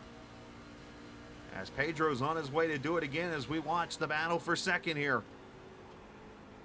Ooh, Tyler got real tight. Jimmy got in front of him there and kind of took the airway, but Jimmy's going to slide up the track. That should open the door for Tyler here. Not enough momentum right now. As Mojica comes off turn 4, Pedro. That's 1 for each win. 3 in a row for Mojica as he wins in Chicago. As Coleman gets second from Dalton. Montesi 4th, Gillenwater 5th.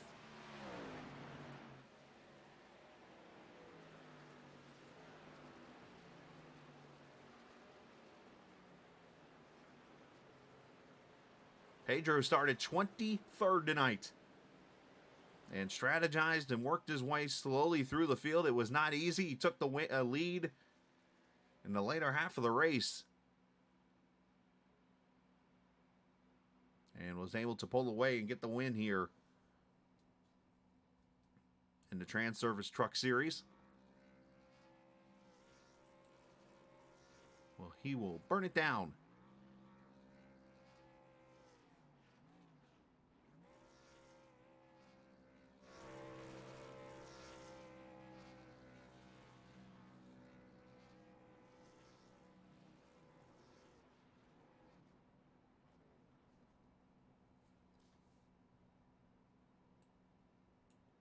As we look at the final results here from the Windy City, as Mojica wins it by 3.5 over Jimmy Coleman. Tyler Dalton ends up third by a little over 1/10 of a second. Montesi and Bob Gillenwater end up your top 5, with John Higman Jr. finishing 6th. Great run there. Tommy Ryan 7th. Bobby Wetzel, Scott Simley, Kevin Stone, your top 10, with Ron Holyfield getting a good 11th place finish there.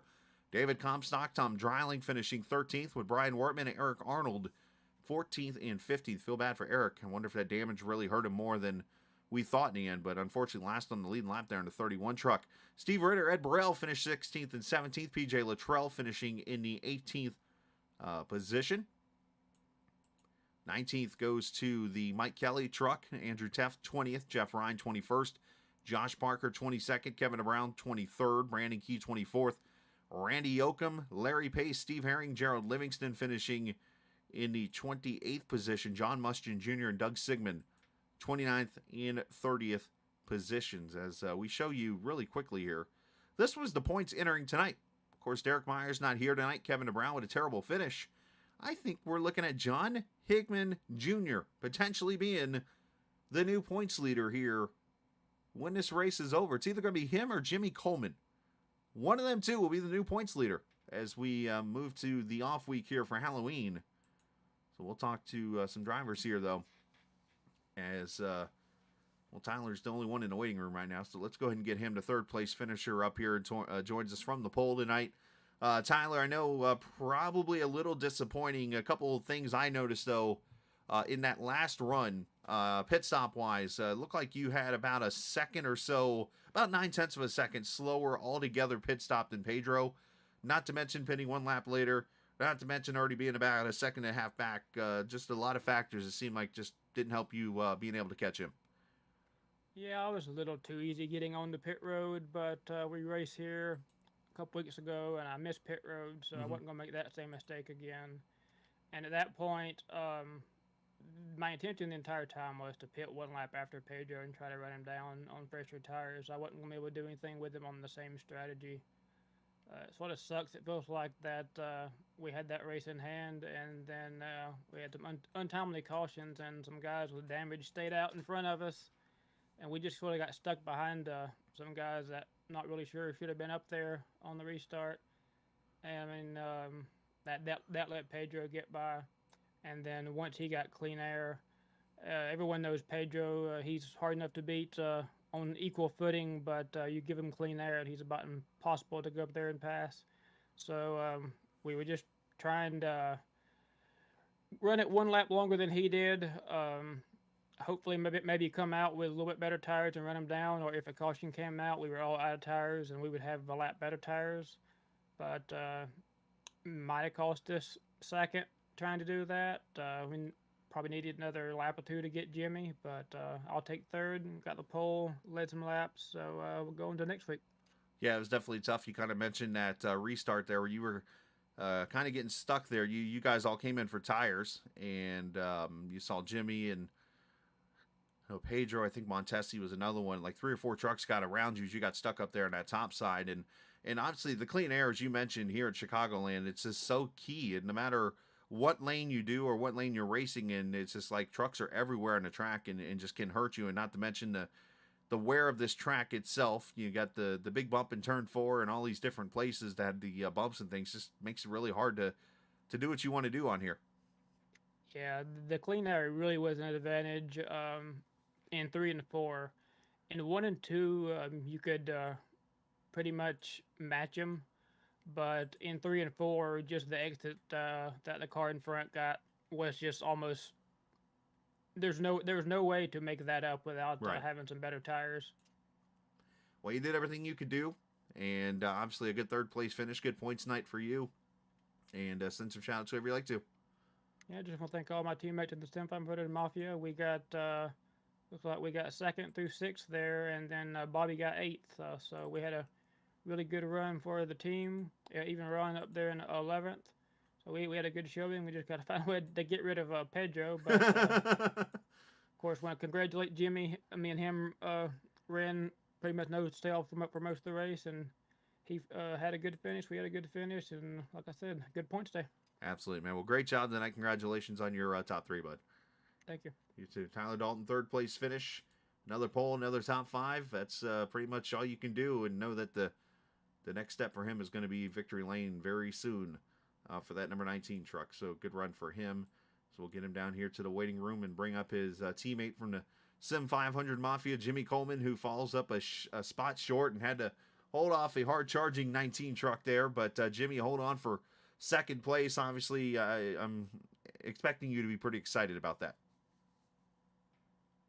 Yeah, I mean, I am and I ain't, because I tried to, that last run there, I tried to maybe pit a little early, hopefully get far enough ahead of Pedro that he couldn't catch up, but unfortunately it didn't work out. But yeah, at the end of the day, I'll take a second.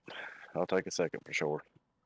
By yourself there, I notice, obviously, Pedro caught you pretty quick with just, 3-lap separation on tires. But Yep. in the late run, did it just start getting too tight for you? Yeah, he was starting to get tight, and I was pushing a little harder too than I had been, just to try to hopefully keep up with him. When I came out, I did try to push it pretty hard. I was hoping to make up enough time, but the ahead that the laps would run out. But I knew it probably wouldn't happen, but I was going to give it a shot.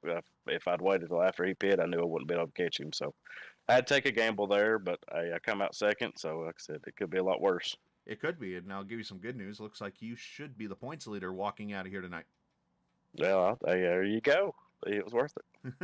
Nice job, man. Yeah, it should be you. You and John Higman look like you're going to be pretty tight for the points lead there. So should be a lot to talk about there as you go to Talladega in 2 weeks, but send some shout-outs to who you like to. First off, I'd like to thank my family. Give me a little time to come down here and do this. It's ultra competitive. Appreciate Transervice coming on board. Captain Esports, love going back and watching your broadcast. Appreciate the Sim500 Mafia teammates. We're really clicking. I starting to click on all cylinders. A bunch of us are. So you start to see all of us up front more. So big shout out to all of them, and then everybody in the league as usual. I mean, this is an ultra competitive league, right, and it's a big reason why I keep coming back. And that'll be it, man. Absolutely, man. Well, great job tonight. Congratulations on the second place finish for you, and looks like going to be the points leader heading to Talladega in 2 weeks. Enjoy your time, and we'll go to Vegas tomorrow night and have some fun. Sounds good, man. We'll see you then. All right, sounds good, buddy. Jimmy Coltman finishing in the second position. As you heard him, disappointedly happy. Nothing wrong with that. So as he finishes in P2 tonight, as Pedro wins again. Let's put it like that. As this guy, I can easily say, is probably the winningest driver on the Captain Esports Network in this series so far. Mojica goes to victory lane tonight. Pedro, you decided to make it a little challenge tonight, starting 23rd in the race this evening, and had to slowly work through it. And for a little bit there, I watched a couple of accidents pretty much happen without anybody hitting anything in front of you. And then, of course, a couple of cautions came out, and you were able to cycle yourself up through the field and get what you need to get a victory. Yeah, Chris, like you said, just trying something out here, trying to get better with just driving around in traffic, so decided to start in the back for this event. And yeah, just slowly and methodically worked my way up. I mean, it was a 130 lap race, so I had plenty of time. So I just try to be patient and not get too over antsy and take people too wide. Only in situations where I felt like they were going a lot slower than me. But yeah, man. So we were slowly making our way up, and then yeah, there was a couple yellows there in the middle part of the race, which kind of just bundled everybody up. And honestly, it wasn't to my favor. I felt like I was better on the long run than most, if not all. So I was hoping we'd get some green flag runs, but I mean, yeah, I think There it got interesting with some guys who pitted. We didn't pit for a little bit, and then there, I don't know what it was. Something told me it's like we better pit now because this might be going green the rest of the way, and it sure did. Um, and in that point of the race, we had a great stop, gained a couple spots on pit road, came out behind Jimmy and Tyler, and had a great restart, got ahead of Tyler, and it was practically just me and Jimmy going for it there. So obviously, clean air was important because Right. Jimmy really worked hard to get back in front of me when we were going around the guys with a little bit older tires. And yeah, then we had a hell of a battle. I tell you that. Jimmy did not lay over for sure. He gave me a very hard, clean fought battle for the lead. And I get it. It's the clean air was important. Like I won't lie. Like coming from the back, it was difficult once I got into the top 10 to really make a lot of gains because once you got in the dirty air, it was really hard to make the gains. You Right. know, I was able to make it, but it took a little bit longer than if I was like not affected by dirty air. So yeah, so Jimmy put up a hell of a fight. Fortunately, we were able to get around him, and then once we got around him, it was just maintaining the lead. You know, trying to conserve the tires and aero block these guys so that they didn't get to me and challenge me. And then once the tires started wearing, we started pulling away. Then it was just like, okay, when are we going to pit? Who's going to pit when? And just kind of react to that. And we did that, and yeah, and set sail and won the race. So yeah, it was a hell of a night, great night um, for the team. Absolutely, man. Great job on that. And I want to ask kind of an interesting question here because, watching you now for, 2.5 seasons almost now, from the super speedways to Xfinity now and here in the Transervice Truck Series. And one trend I've noticed of yours is you're one that likes to pit on the backside of a pit run, if you will. And I asked that to kind of, like, I'm not looking for secrets or anything like that, but more just to kind of get into your mindset a little bit. What goes through your mind when you decide like that pit stop? Because it's like, obviously it's a fine line. Tonight you pit 3 laps after Coleman and you pit that 1 lap before Dalton and you're able to get the advantage and get out there in front. But there's got to be that mindset that's like, all right, I need to do this or do that. What kind of goes through that a little bit? Yeah, it was tough. I mean, it's always situational, depending, right? Like Mm-hmm. if if you're like in a position like Jimmy, yeah, you go pit a little early and understand track position and clean air is important. Maybe you get far enough out and hope the guys who pit after you burn their tires up getting to you that maybe you could hold them off. Right. But then also, there it's challenging, right? Because if you pit early, now you're susceptible to a yellow and Mm-hmm. being caught a lap down. So that's all that usually I trend a little bit more to the safer side, especially most of the time I have the track position, so Right. it's like okay, I got the track position. I'd rather stay out as close to the end of the window as possible so that I know I won't get trapped by a yellow. But it's a fine line, right? Because if somebody pits really early, um, or if you pit like we pitted, I mean, we could have still gone another 10 laps, I think, after we pitted. So somebody could have stretched it if they wanted to. And if a yellow came out, they were looking pretty. But Mm-hmm. it's just challenging, right? Because you're trying to figure out is the yellow going to come out, is it not? And then Mm-hmm. also, if people start pitting early, you're losing a lot of time to them on fresh tires. So you just kind of have to manage that. So fortunately, I was able to build a little bit of a lead there before we pitted. I think I was a little over a second ahead of Tyler and Mike Montanesi. So it was a little bit easier to kind of you know be like you said, Jimmy pitted and I waited 2 laps, and then I was like, okay, well let me pit now so that he doesn't get too far ahead of me, and I could track him down. And then yeah, and then I knew uh, if Tyler didn't pit with me that lap, pitted a lap after, unless he had like a really stellar stop and I really botched my stop, that it'd just be too much ground for him to catch up to me. So Makes a lot of yeah, sense. it's just situational, really, Chris. Mm-hmm. But yeah, it's kind of there's a lot going on there, I Right. guess. No kidding. I just like to hear it from somebody that obviously has the experience of winning and being in different spots like that. So no, it makes totally sense. Now, the shocking part I should send you is the fact that you're now 3 points out of the point lead after missing a whole entire race. So nice job on that one. But needless to say, still got plenty of races to go as you go to Talladega in 2 weeks, and send some shout outs to whoever you like to. Yeah, I'd like to thank you guys at Captain Esports. I appreciate you guys putting on the broadcast and putting on a bunch of broadcasts here at Sim500. So appreciate you guys. Hopefully put on a good show for you and the fans. Mhm. All the admins at Sim500, appreciate them for what they do, putting on this series and letting us race and have fun here. Good group of guys. Have a lot of fun racing with Transervice for sponsoring the series. Appreciate them. They do a lot for Sim500. So yeah, that's really cool. That with the support they put in for all the series that they're involved in. All the guys at Team Name um, had a win, but other than that, I had a pretty bad night for the rest of the guys. They all had damage or got involved in semi accidents, as you call it, Right. and didn't get good results. But appreciate those guys anyways. We had a lot of fun racing with each other. And then on a note, I keep forgetting to say this, but Chad Coleman is he's recovering. He got injured. I think he had a back injury, Oh no. and so nothing. I don't think it's anything like too crazy serious. He's doing all right. It's just gonna have to visit doctor, chiropractor, get some stuff fixed. But I hope hope you're doing better, man. We miss you. Miss racing with you, and hope you get soon well, or get well soon I and know what you come meant. back soon. We all have those English moments. Great job there, Pedro. Congratulations, bud. Thank you guys. Absolutely, you too. Pedro Mojica, the winner tonight.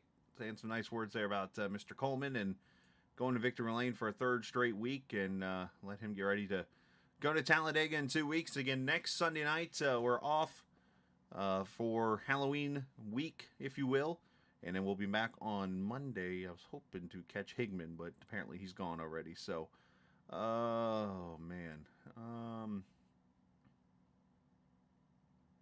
Yeah. Yeah, pretty much everybody's already bailed out and stuff. So we'll go on from there and get ready for Las Vegas tomorrow night. The second of the round of 5 in the North Carolina 811 Call Before You Dig Cup Series. Should be a fun one from Sin City tomorrow night, 9 o'clock Eastern Time. We'll be on the air for that here on the Captain Esports Network, all over Twitch and Twitter, Facebook, wherever you like to watch us at. I'm actually going to put the link together and send it out here as soon as I get off the air and go from there. So should be a lot of fun. Looking forward to that race tomorrow night in the next-gen cars and ready to rock and roll. But congratulations to Pedro Mojica. And as a matter of fact, let's do this real quickly as I kind of stall a little bit in what was a great race this evening. And I saw some lead changes, saw green flag pit stops, the usual stuff that you see in a Sim 500 race is exactly what you got to see tonight here at the Chicagoland Speedway. Virtually, it's why I will continue to say, I mean, I know it's not in front of many viewers, but I will do everything I can to say, hey, get this track back on NASCAR's schedule, period. It's where it should be. It deserves it. It puts on great racing, and no matter what car. And like I said, I was at the race back in 2011 that David Rudiman went to victory lane for, which I still find, I think it might be the biggest upset I've ever. Well, no, let me back that up. I forgot I was at the Paul Menard Brickyard race. One of the biggest upsets that I have ever seen in a NASCAR race was seeing Rudiman go out there and just straight up beat the field and win a race at Chicagoland that night. It was a Saturday night race at that time. And I just couldn't help but think about how cool the track was and how nice it was and stuff. And the reason why I stalled was because I'll show you guys the point standings really quickly. Here it is. Official after tonight's race. You see Jimmy Coleman leads it by 2 points over John Higman Jr., who has 4 points, or 1 point over Pedro Mojica, who's 4 up on Gillenwater, who's 5 up on Tommy Ryan. And you see all the way down the 10th position, Montesi only 26 points back. 10 drivers go to the playoffs. That's it. So your first one out right now is Kevin Stone. He's only 2 out. And then Holyfield's 1 out. And then Wetzel's 1 out. All these drivers still within range to win. You see Derek Myers with his issues fell from 1st to 16th and out of the playoffs after tonight. So unfortunate deal there. And I'm not sure if he'll be here next week or not, but if he's not, he'll fall probably out of the top 20 by the end of 2 weeks from now at Talladega Super Speedway. So got to show you the points there, so that's cool. We're heading out. Enjoy the rest of your Sunday evening. And always remember, this isn't just a game, it's iRacing. See ya!